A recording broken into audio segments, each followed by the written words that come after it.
চোখ খোলা রেখে হাঁচি দেওয়া অসম্ভব। আপনি যতই চেষ্টা করুন না কেন, চোখ খোলা রেখে হাঁচি দেওয়া সম্ভব নয়।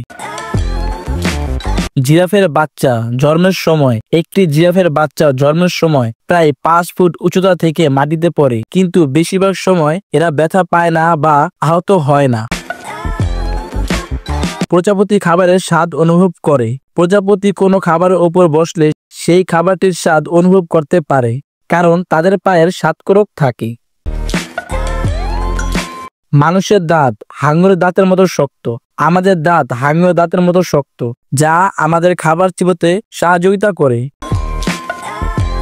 খরগোশ ও তোতা পাখি কখনো পিছনে ফিরে তাকানোর দরকার হয় না। তারা মাথা সোজা রেখেও পেছনের দৃশ্য দেখতে পায়। বোনাস ফ্যাক্ট: চাঁদ যখন চাঁদ সরাসরি আপনার মাথার ওপর থাকে, তখন আপনার ওজন সবচেয়ে কম হয়।